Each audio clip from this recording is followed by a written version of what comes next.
Walking through the car. Nangi the dilu jalle. Mani ko jalo. Sasali ani jang pana sasali nakan next mai yeng matam dadi koi kahani Hanuman man le ko haidi myam na mang du ura gadi koi kem malam du aini smani yeng matam da ko chin ani je Hanuman ma le tare.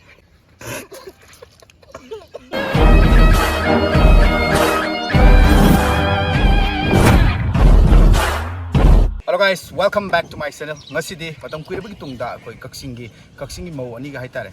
Koi silence sama pudun laksare. Haiba silence sigi koi na first prize wena sigi lupa listing am thamjagani aduga koi second prize wena masil chonga thamjagani. Aduga tagudu silence si kaino haiba su ma'am haijage. Tagudu silence si ai oi thamuda leibiri ba koi kaksing couple thaibong mitki loina bina masiki tarbuse. Asimai mang kinge aduga ai ge thangba Sini ko, yung may thamsi ko.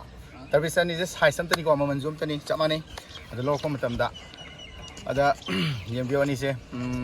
So kana ba kisulay ito chama ni ko. Asa. Ay mani ko kasi kaya sawi de habagi ay mo gi kano no ola ko pira ba ne ba kano dagi bazar dagi ko. Ada na ani je sumaina pum ne ta high jer kamay to sige. Isa thok sira putna. Hi, adidi. Sa thok sira. Adidi ngamoy. Ado khai ga piece mari targe ba ko.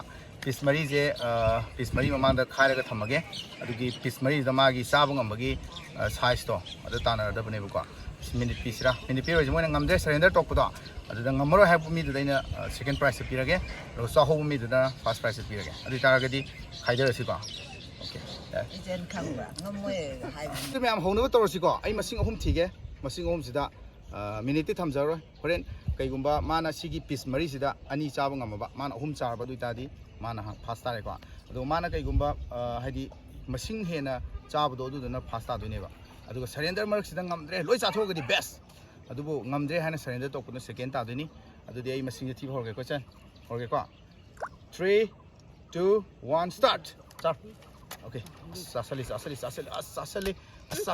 yare khulu no yare pai okay okay sasalo hojik sen sasali maru jong sasali hojik tik sasali okay sasali ci sasali paisa lo so tare ko paisa yang teng ko sasalo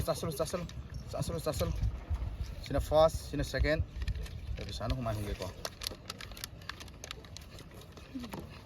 sasalo moi pasi di saki satan video ko double pa phone ba sai ko sasalo sama loi gre ngang bai so uhan gan ko mathang dia ka yam sinan cha thoksi sasalo ahan badang ngamaga ani subdang ngamak tab su ai ko ahan ngamaga ta puk hena yam sa ba haibon su lei sasalo ada si he sasalo Ai phadi yaw de ko. Wa law. Good. Sini. Ya, kasih padi. Okay. Sasalo. Usama ni. Kusida udri. Aina asumna saba hai tare. Kusida mimtana saba udri pusida. Ngasi urisin aha mani. Akoi moi ani amom lore hedi roi bu sotus aina thamona kanda. Ai saba do mix up sungano. Okay. Sasali. Sidi smai tab je tebani na kusukai sidi sidi nang yam nang thok male sidi kundalo tebani na tai thok rabani che no thobi sasal good sinana tai thok rabani ko okay sasali ani lo sele ahum sokoi sanju kana thobi kanu kana theng na honari sasalo come on sasalo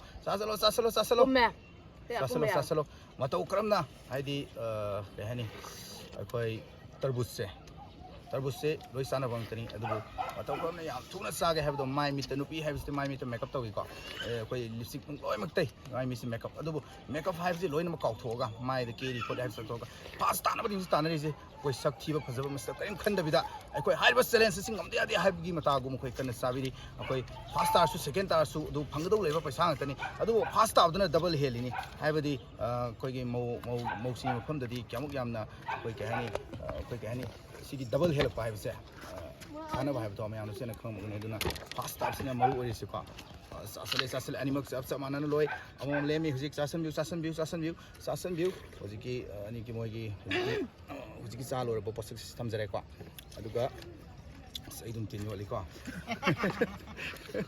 ꯆꯥꯁꯜꯂꯣ ꯏꯆꯟ ꯆꯥꯁꯜꯂꯣ ꯈꯨꯕꯥꯛ ꯈꯤꯇꯪ ꯈꯨꯜꯀꯦꯀꯣ ꯅꯪꯒꯤꯗꯨꯗꯤ ꯂꯨꯖꯜꯂꯦ ꯃꯅꯤꯡꯒꯤ ꯈꯨꯕꯥꯛ ꯈꯨꯜꯂꯣ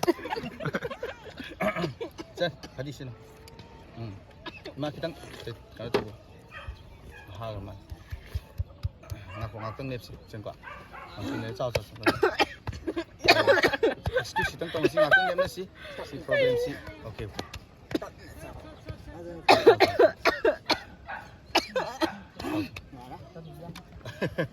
스타트 좀 하래. 컨티뉴. 오케이.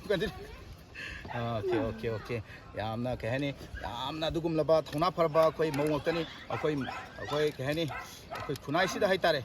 숨나 통나 팔비 거의 개해니 모싱이 싱데 살라비 거의 센싱나 거의 삽파자도 티복다 이수 티드나 하이따래. 거의 sacrifice 먹을 로이나나 거의 하이디 레이나 미야망다 कोई ngam da yade haibagi matagum thona uliba koi chen ani ni koi oi thangbagi koi pravin thaibong momit ki koi myam su hena thodok no khangna ba adi ye thangbagi su myam koksing kopal haigra gadi myam thodok no khangna ba koi dantes ki loina bi chen aduga sina oi thangbagi sina pravin gi loina bi thoibi ani sikna koi samdamnari sabiu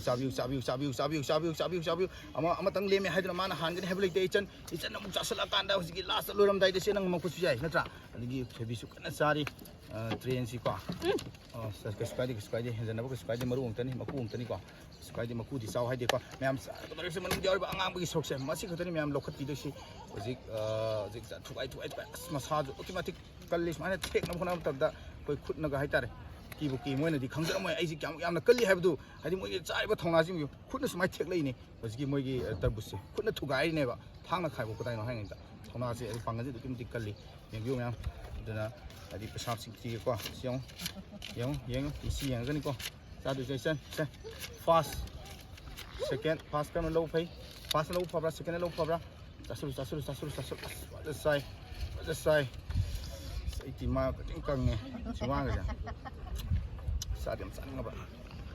Sejutin dulu. Yani office. Yani. Sasan view. Siapa tu senggam view cameraman nampak senggam view.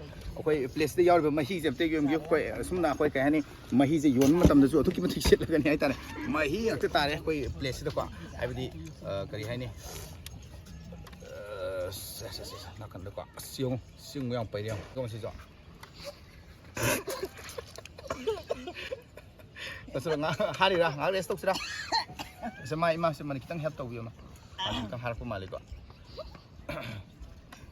Casan, baby.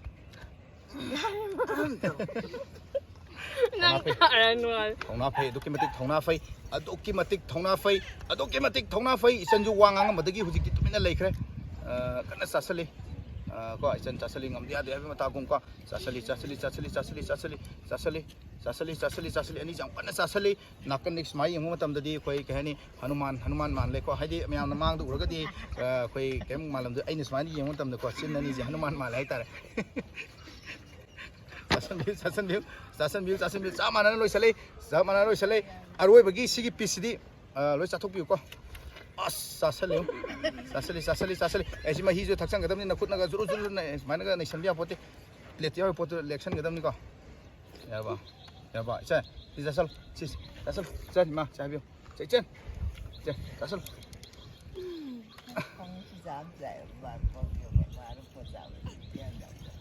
थक्सन नया का थोक नि को नया का थोय दिन अदो थक्सन गदम लोइदि नया दे यार बो लोइदि nè thì maru nè maru ra maru gì đấy anh ngắm á ya ba kan thongna phai ni mak thongna phai paisa ti loina phang da wang ta ni as yango phai keno gi thaibong momit ki khoi gi loina bi gi keno se place se ba se na le pung su lu pe dong nang nang sai tai sabra ma ja han ji train to lai ko 어떡을 ya ba Osol. Pairo se. 더. Pairo. Osol. โอเคแอร์ก็นั่งดีนะป่ะเอามุมช่วย extra พี่ดีกว่า ไอ้ยาเลย เย็นจังแกทุกคนที่มาจะคิดเลยป่ะแม่ก็เสียมวยมาวันนี้สินะกัดคิดว่าสุ่มเจ้าประมาณได้คิดเลยไม่แม่เดี๋ยวก็ไม่ตัวก็ทราบเลยข้างนอกดีกว่าแต่ดูฉันจะพนันดีซาจะรับนี่ก็ยังอยู่ที่จัง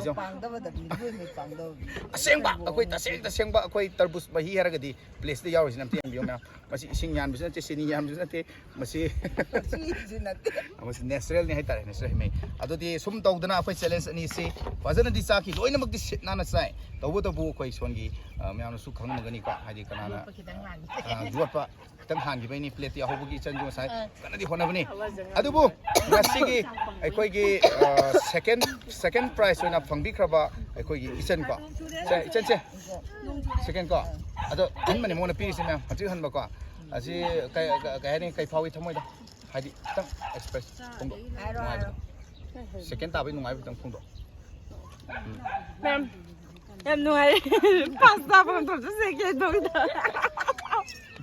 Chị phải đi làm phân. nói tôi xin á, bây giờ pasta với gì quả, ông ấy cái phao bi, trong phong độ phiếu. Harawe. Harawe. Chị tra bu chị ra về thì has. Là vài lần phụ gật với chát rồi đấy. Ok, ông nói Bún chị đã hát mà nè, mà mang ra sợi adum poi ya ba, cho nên sau đó đã DSP ơi thật rồi mai chị Sen itu ngam mana memang dari kau. Ngam ya ba. Fast price, sen nang. Han tak nak han mà nè ngam. Han mana kau pasta bayar ke di kau sini. Semai tahu tu na, ada amuk pasta amuk second ta bayar mesti. Masagi, ada kau ke ni, mesti di kau live kini kau. Ada matang tu kan hona raga. Pasta nak hona ji kau sen. Next time. Matang tak, wah. Pasta nak hona ji kau. Jadi masih kau nanti kau yang mengalir matang sudah. Second round matang ji sele semua sudah laki ni. Matang dana, ada atau pahaya mula tu pura lak seke.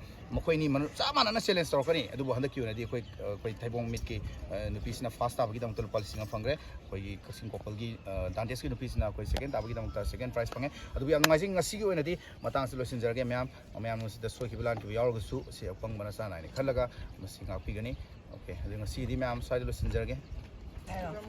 Channel ni channel tu subscribe tahu biru meam. Tahu biru mau kau gitu. Like, share, subscribe tu beri bongo support tahu biru.